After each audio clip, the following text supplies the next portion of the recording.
안녕하십니까? 극지연구소에 근무하고 있는 서원상이라고 합니다. 한국해양과학기술원이 제작하고 있는 해양법 강의, 거기에 극지 주제로 오늘 강의를 맡게 돼서 진심 영광이고 여러분과 함께 만날 수 있어서 행복합니다. 자, 그러면 오늘은 극지라는 지역과 또 해양법이 어떻게 어우러지고 있는지 살펴보도록 하겠습니다.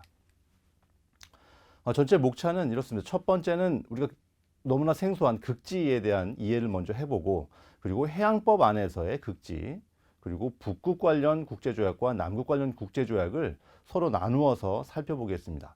여러분이 생각하는 것보다 상당히 많은 양의 조약들이 있기 때문에 오늘 각 조약마다 자세한 내용을 들여다보기에는 조금 어려움이 있을 것 같고요. 그렇지만 해양법을 중심으로 해서 해양법 그 내용을 중심으로 보는 극지 를 전반적으로 한번 살펴볼 수 있는 시간을 갖도록 하겠습니다. 그리고 마지막 종합편에 가보면 결국은 해양법과 극지라는 지역이 서로 다르지 않고 여러 가지 이슈가 연계되고 있다는 것을 알 수 있을 겁니다. 우선 극지에 대해서 살펴볼까요? 왼쪽 그림을 보시면 잘 되어 있는데요. 중간에 보이는 배는 쇠빙연구선 아라운호인데, 이 아라운호가 남극과 북극을 다니고 있죠. 자, 남극과 북극은 어떻게 다를까요? 혹은 북극과 남극은 어떻게 다를까요? 가장 큰 차이점이라면 북극은 유럽 그리고 아시아, 유라시아 대륙이 감싸고 있는 바다가 북극입니다. 특히 북극점은 바다 한가운데 있죠. 그리고 남극 하면 바다가 둘러싸고 있는 남극 대륙입니다. 그래서 남극과 북극이 위치만 다른 것이 아니라 지질적인 어떤 모양도 다르다라는 것을 알 수 있고요. 북극은 해양성이기 때문에 남극에 비해서는 조금 따뜻합니다. 하지만 남극은 대륙이고 남극 대륙 위에 덮여 있는 두꺼운 얼음, 그리고 건조한 기온, 건조한 대기 등이 아주 낮은 기온을 나타내게 되죠. 그래서 남극이 북극보다는 훨씬 춥다라는 것을 알 수 있고, 아까 말씀드린 바와 같이 북극은 사실상 북극해가 우리나라가 진출할 수 있는 지역이다 보니 지금 그림에서 보시는 것 같은 아라우노가 활동을 하고 있는 반면에, 남극은 대륙이 중앙에 있다 보니 기지를 중심으로 해서 사람이 직접 움직이며 활동을 하고 있습니다. 다음에는 우리나라가 남극과 북극에서 어떻게 활동을 했는가에 대한 약사를 간단히 보았는데요. 왼쪽에 보이는 그림은 빨간색으로 되어 있는 것이 남극 세종과학기지, 아래가 장보고과학기지에 대한 조감도이고요. 오른편에 있는 것은 북극 다산기지입니다. 북극 다산기지는 조금 이따가 설명을 드리겠지만 스발바르 조약에 따라서 과학 활동을 이루고 있는데, 거기에는 스발바르 군도 안에 있는 니알슨이라는 지역에 과학 기지촌이 있습니다. 그 기지촌에 있는 우리나라 다산 기지가 되겠고요. 이처럼 남극과 북극에서는 우리나라 과학자들이 진출해서 연구 활동을 하는 것이 실질적인 남극과 북극의 활동의 시작점이었습니다. 이제는 해양법 안에 극지가 어떻게 녹아져 있는지를 한번 볼까요? 해양법은 유엔 해양법 협약이 그 대표적인 그 전 세계적인 어떤 바이블에 해당되는 그런 조약이라고 볼 수 있겠는데요. 그 유엔 해양법 협약은 전문과 함께 약 320개 조항으로 되어 있습니다. 그 중에서 극지라는 단어가 딱히 들어가진 않고, 극지역에 해당될 만한 조항이 하나가 있으니 제 234조인데요. 234조에는 이렇게 되어 있습니다. 결빙해역, 다시 말하면 바다 위에 얼음이 있는데 얼음이 잔뜩 끼어 있어서 제대로 된 활동이 어려운 해역이 바로 결빙해역인데, 이 결빙해역에 관한 조항의 내용을 보면 이렇습니다. 배타적 경제수역, 결빙해역을 끼고 있는 연안국은 결빙해역인 그 배타적 경제수역에 대하여 자국법령을 적용할 수 있다라고 되어 있습니다. 여러분들 배타적 경제수역이라는 내용은 이미 배우셨죠? 배타적 경제수역은 연안국이 최장 200캐리까지 그 바다에 대해서 경제적인 사항에 대한 주권적 권리를 보유하고 행사할 수 있다는 것인데요. 여기서 말하는 결빙해역에 대한 조항이 말하는 것은 이런 배타적 경제수역에 대한 경제적인 주권적 권리뿐만 아니라 환경보호와 안전을 위해서 배타적 경제수역에 갖고 있는 주권적 권리보다 훨씬 더 상응하는 그 국내 법령을 적용할 수 있는 권리를 주었다라는 거죠. 엄밀히 말하면 해양법 협약에 규정하고 있는 극지 관련 조항은 234조 하나인 것 같습니다. 그런 차원에서 과연 해양법이 극지에 어떻게 녹아 들어가고 있는가, 혹은 극지역은 해양법을 어떻게 받아들이고 있는가가 논의의 중심인데요. 아까 말씀드린 후자, 즉 각 북극과 남극이 유엔 해양법 협약을 어떻게 받아들이고 있는가를 중심으로 한번 설명을 드려보겠습니다. 우선 왼쪽 장표를 보시면 거기에는 북극 이사회, 북극에서는 소위 거버넌스 체제가 있습니다. 우선 북극을 제대로 이해해야 되겠네요. 아까 말씀드린 바와 같이 북극 중앙에는 바다가 있죠. 바다를 둘러싸고 있는 것은 유라시아 대륙이고, 이 대륙에 있는 5개 국가가 연안국이고, 그 다음에 3개 국가가 주변에 더 있어서 8개, 8개 국가가 소위 북극권 국가라고 칭해지는데, 이 북극권 국가가 북극계뿐만 아니라 그 자국 영토를 포함하는 북극권에 대한 의사결정과 협의를 하기 위해 만든 포럼, 이것이 북극이사회라는 것이고요. 이 북극이사회는 소위 거버넌스라고 불리우는 이유가 무엇이냐면, 각국 정부 대표만이 협의를 하는 게 아니라 원주민 단체도 굉장히 큰 목소리를 가지고 참여할 수 있고, 또 다른 단체들도 함께하고 있습니다. 다시 말하면 국가기관뿐만 아니라 민간이 함께하는 의사결정 혹은 의사협의체로서의 거버넌스가 이루어지고 있는 곳이고, 이 거버넌스를 중심으로 개별 사안마다 필요하다면 조약을 체결하고 있습니다. 그런데 오른편에 보면 소위 일루리사트 선언이라고 해서 2008년도에 채택된 선언인데요. 이 선언은 북극해에 관한 질서가 필요한데, 북극해 안에는 이제 영해와 배타적경제소역을 벗어나는 공해도 있단 말이죠. 이 공해를 둘러싸고 이런 국가가 있습니다. 공해를 둘러싸고 있는, 북극의 중앙공해를 둘러싸고 있는 연안국들이 선언하기를 북극해에 관한 질서에 있어서의 중심축은 유엔 해양법 협약이다 라고 선언을 하고 있습니다. 이것은 무엇을 얘기하냐면, 북극권 전체를 아우르는 데 있어서는 거버넌스를 통해서 협의를 하되, 소위 국제법상에 있어서의 주권적 선택 혹은 이 지역에 대한 의사결정은 그들 국가가 스스로 할 것이며, 별도의 다자간 협약체제가 필요하지 않고 그저 이미 있는 유엔 해양법 협약을 가져오겠다는 선언이에요. 어찌 보면 굉장히 뻔한 얘기고 당연한 얘기 같은데 왜 이런 선언을 하게 되었을까요? 그것은 바로 북극이 남극과 다르다라는 것을 선언한 것과 마찬가지입니다. 남극을 볼까요? 남극은 중앙에 남극 대륙이 있죠. 뒤에서 다시 한번 장표로 설명을 드리겠지만, 남극에 관련돼서는 7개 국가의 영유권 주장이 사실 있었습니다. 하지만 사실 영유권 주장하기에는 좀 논리가 부족했어요.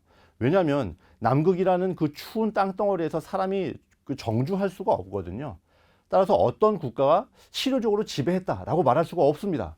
다시 말하면 남극이란 나라에 실질적으로 주인 행세를 한 국가는 없었지만, 서로 자기가 남극의 일정한 땅덩어리는 내 것이다라고 주장을 하다 보니, 여기에 대해서는 가만히 두었다가는 이제 전쟁이 나고 분쟁이 생기겠죠. 이 때문에 여러 국가가 남극 조약을 체결하고 주인 없는 땅이 된 것이 아니라 영유권을 잠시 얼려두었습니다. 그래서 어느 국가도 그 영유권 주장을 그대로 두되 그 주장을 얼려둔 채로 모든 국가가 다자간 협의를 통해서 남극을 공동 관리하는 체제를 만들면서, 그 체제의 뒷받침이 되는 근거로서 남극 조약이라는 것을 만들었어요. 그리고 이 남극 조약 체제에 따라서 남극에 관련된 문제를 다루겠다라고 얘기를 했습니다. 그때 오른편을 보실까요? 유엔 총회에서 사실 1991년도 유엔 총회 의결뿐만 아니라 유엔 총회에서는 뭐 10여 년간 남극 문제를 다루긴 했습니다. 다루어왔지만 유엔이 남극에 관련된 문제를 결정하진 않았고요. 다만 여러 국가가 좀 더 남극 조약 체제의 당사국보다 더 많은 국가들에게 남극 문제를 공유하면서 같이 협의하긴 했죠. 하지만 애매하거나 아니면 예민한 문제가 나올 때, 의사결정이 필요할 때는 유엔 총회가 어떻게 이야기했는가? 남극 문제는 남극 조약 체제에서, 즉 남극 조약 협의 당사국 회의를 통해서 결정할 수 있도록 사실상 위임을 했습니다. 자, 아까 앞에서 말씀드렸던 북극과 남극의 차이를 확연히 느끼셨나요? 북극은 북극해를 둘러싸고 있는 주변 국가들의 주권 혹은 주권적 권리가 미치는 영토와 영해, 해양이 있고요. 배타적 경계수를 포함해서 해양이 있고요. 그 안에 북극의 중앙공해가 있는데 이 북극의 중앙공해에 대해서는 별도의 조약 체제를 두지 않고 유엔 해양법 협약을 준수한다. 남극은 영유권으로부터 비롯돼서 문제가 발생할 수 있는 것을 미연에 방지하는 남극 조약을 체결하고 다자간 관리 체제로 하되 유엔이 아닌 남극 스스로가 결정하는 체제를 갖추었다가 기본적인 차이가 되겠습니다. 자, 그러면 이제는 북극에 적용되는 조약은 무엇이 있을까? 사실상 북극에 적용되는 조약이 거의 대부분 바다와 연결되어 있습니다. 그렇기 때문에 북극에 적용되는 별도 작은 그 해양법이라고 볼 수도 있겠네요. 자, 여기에 보면 굉장히 여러 가지 조약들이 있습니다. 아주 오래된 것은 1920년도에 발효된 스발바르 조약부터 가장 최근에 발효된 중앙북극계 공해 비규제업 방지 협정까지 굉장히 여러 가지 조약들이 있는데요. 이것은 전체를 조감하기 위해서 장표 한 장으로 정리를 한 것이고요. 이 중에서도 북극 이사회라는 포럼을 통해서 북극만을 위해서 채택된 조약을 몇 가지 보도록 하겠습니다. 가장 먼저는 스발바르 조약이네요. 스발바르 조약은 아주 오래되긴 했는데요. 이 스발바르 조약은 처음에는 스발바르 군도에 대한 것이었죠.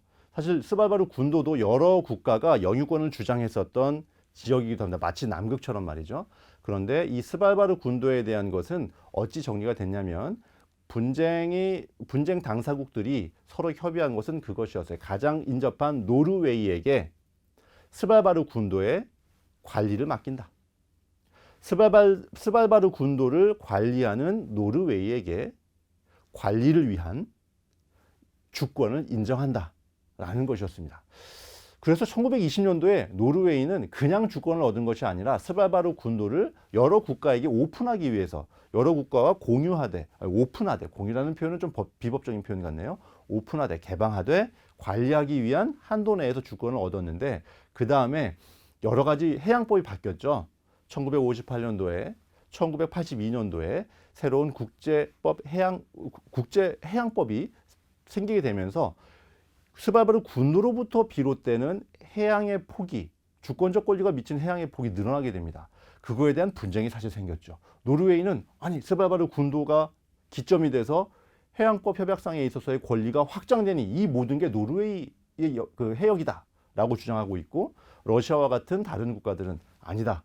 1920년도에 노르웨이에게 인정된 것은 스발바르 군도를 관리하기 위한 한도였기 때문에 새롭게 확장되는 해양에 대한 권리는 노르웨이에 기록되지 않는다라는 분쟁이 있었고, 지금 어느 정도 노르웨이의 그 주권을 인정해주는 쪽으로 정리가 되고 있습니다만은 한때는 꽤나 뜨거운 논쟁의 중심에 있었던 조약입니다.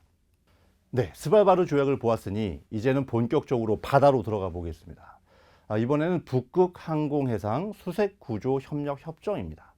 사르라고 하는데요. SAR. 자, 이 조약은 결국은 북극해 중심의 항공과 해상에서 이제 그 조난 사고가 있다거나 유류 오염이 있다거나 여러 가지가 있을 수 있는데요. 이런 사고가 생겼을 경우에 어떻게 수색하고 구조할 거냐에 대한 것이고, 이 내용과 관련해서 협약 당사국은 북극해 연안국이지만 사실 우리나라와 같은 비연안국 혹은 비회원국, 비당사국에게도 적극적인 동참을 요구하고 있는 것이죠. 따라서 우리가 당사국이 아니라 할지라도 그저 지쳐 지나갈 것이 아니라 우리가 책임 있는 북극권 국가 혹은 북극 거버넌스 참여 국가로서 같이 동참하는 것도 나쁘지 않겠습니다. 자, 다음은 북극 유류오염 대비 대응 협정입니다. 아까도 말씀드렸듯이 수색구조도 마찬가지지만 조난뿐만 아니라 유류오염 굉장히 무섭죠. 특히 북극해가 얼음이 녹으면서 북극해가 열리고 있는데 지나가는 선박이 좌초되거나 사고로 인해서 기름이 퍼졌다. 굉장히 위험한 그리고 무서운 일이 될 수 있습니다. 이것에 대해서 어떻게 사전에 대비하고 대응할 것인가를 다루고 있는 것이 이 협약입니다. 다음은 북극 과학협력 강화 협정이에요. 우리나라가 당사국은 아니지만 우리나라에게 매우 중요한 협정이죠. 왜냐하면 북극에 우리나라가 어떤 플레이어로 진출한다면 무엇이겠습니까? 두 가지가 있습니다. 하나는 북극을 보존하러 들어가는 것과 북극을 개발하러 들어가는 것. 두 가지가 우리 북극 진출의 목적이겠죠.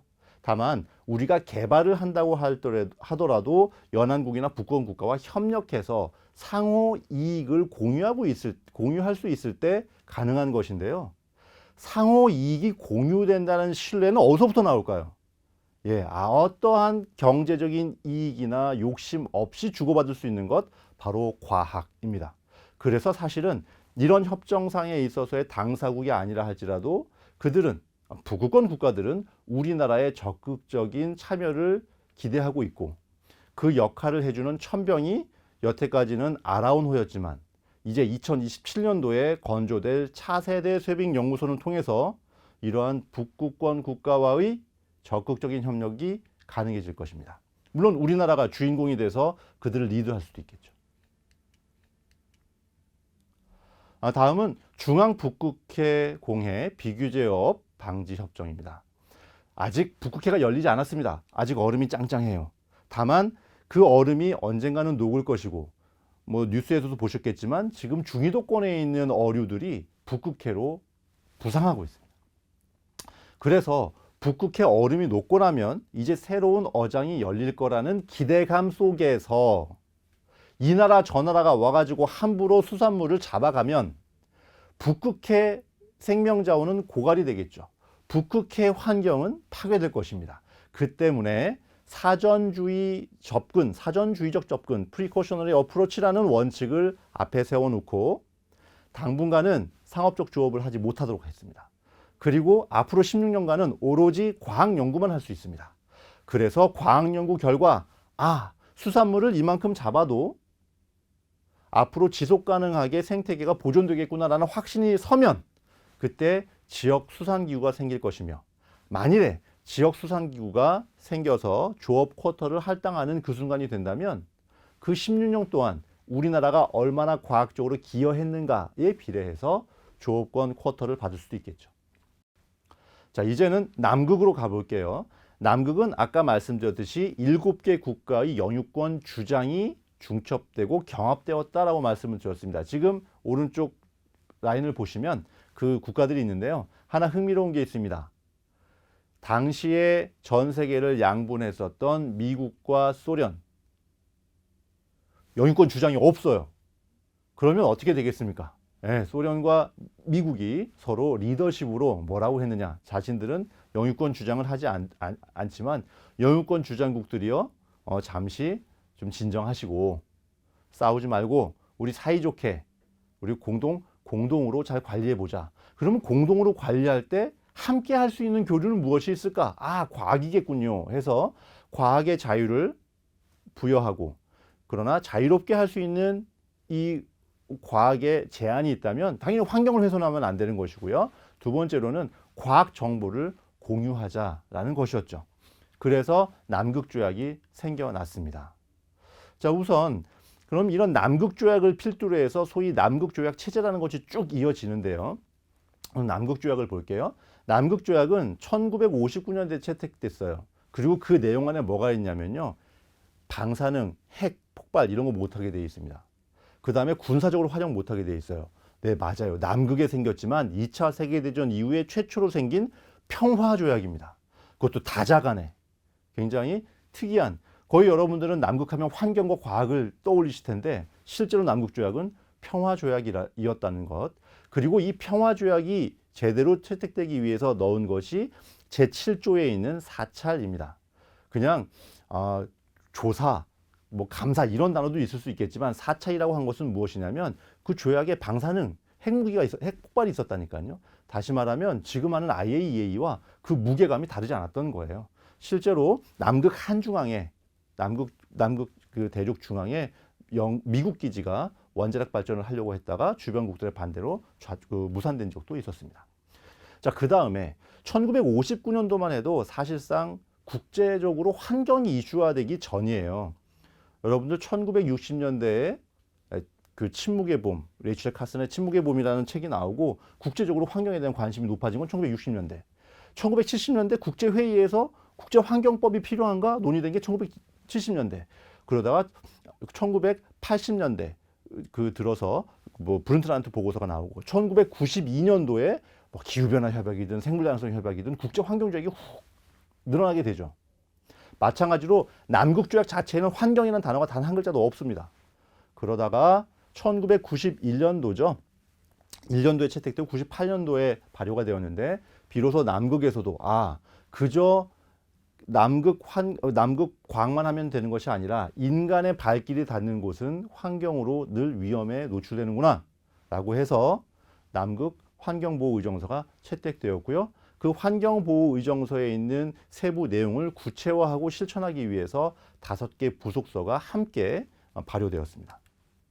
그런가 하면 제6부속서는 아직 발효가 되지 않았는데요.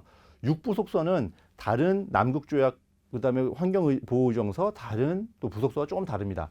여태까지 앞에서 말씀드렸던 것은 다 주인공이 조약의 주체, 조약의 주인공은 국가입니다.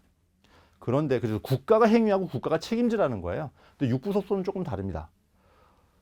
남극에서 남극 활동을 하는 모든 사적 주체를 포함한 그 주체, 실제 행위자들은 환경적 비상사태에 대응하기 위한 준비도 해야 되고 교육 훈련도 해야 되고 실제 사태가 벌어지면 대응 조치를 해야 되는데 실패하면 그에 대한 응당한 대가를 금전적인 대가를 치러라.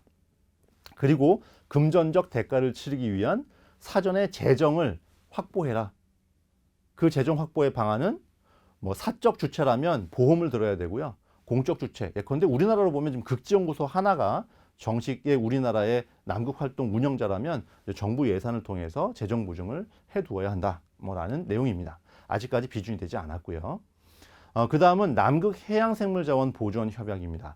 남극 해양생물자원 보존 협약은 처음에는 국제환경법, 즉 남극의 해양수산 자원을 보존하고 보호하기 위한 남극해 생태계를 보호하기 위한 순수한 국제 환경 조약의 하나였습니다. 그런데 점차 해양생물 자원의 합리적인 이용과 관련된 내용이 나오면서 조업이 이제 문제가 된 거죠.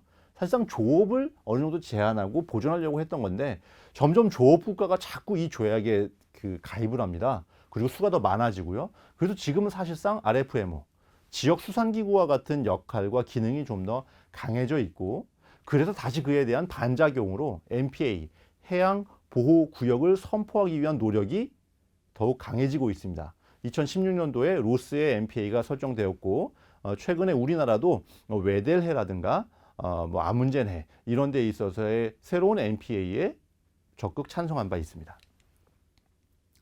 자, 다음은 남극 광물자원 활동 규제 협약인데요. 이것은 좌초됐습니다. 왜 좌초됐느냐? 남극의 광물자원이 지하에 꽤나 지금 매장되어 있다고 합니다. 그래서 여러 국가가 처음에는 어떤 생각을 했냐면 환경 보존을 잘하면서 환경 보호를 최대한 하면서 안정적으로 광물 자원을 채취하면 안 될까? 상업화하면 어떨까라는 생각을 했었는데요. 때마침 뭐 브라질 기지에 화재가 나고 또 다른 뭐 선박이 좌초돼 가지고 유리오염이 생기고 하는 큰 환경 사고가 있었습니다. 그로 인해서 많은 국가들이 인간이 조심한다고 해서 남극 환경을 지킬 수 있는 것은 아니니 광물 자원 활동은 금지하자라고 하면서 이 남극 광물 자원 활동 금지를 중심으로 하는 아까 보았던 게 뭐죠? 남극 환경보호의정서가 채택되게 된 거죠.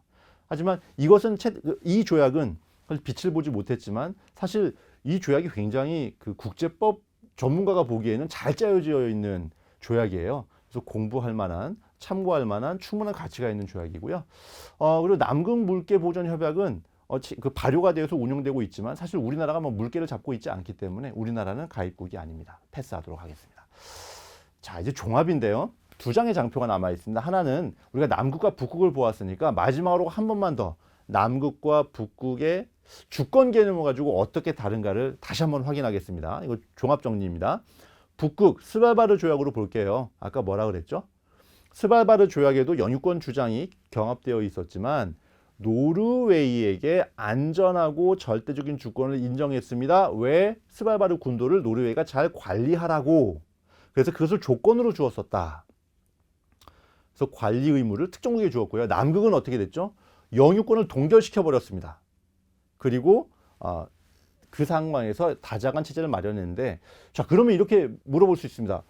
선생님, 만약에 남극 조약 체제가 깨지게 되면 우리나라도 영유권을 주장할 수 있는 건가요? 답을 드리자면, 우선 이론적으로만 보면 현재 남극 조약 체제가 깨지게 되면, 남극 조약이 종료되고 무너지게 되면 다시 1959년도로 가서 7개 영유권 주장국의 그 영유권 주장이 되살아납니다. 그때 시점으로 영유권을 다뤄야 할 겁니다. 하지만 이미 수많은 나라가 기지를 건설하고 남극 활동을 해왔는데 그걸 그대로 보고 있지는 않겠죠. 따라서 우리나라도 여태까지 세종과학기지와 장보고과학기지를 가지고 과학연구만 한 게 아닙니다. 특별보호구역을 선포해서 보호도 했어요. 그에 대한 응당한 대가로서 영유권까지는 아니지만 우리가 일정한 권리를 주장할 수 있을 거라 믿습니다. 그런 차원에서 보면 남극조약 체제는 쉽게 깨지지 않고 계속될 것이다 라고 저는 보고 있는 것이고요. 자, 마지막으로 보면 지금 왼편에는 북극해가 보이고요.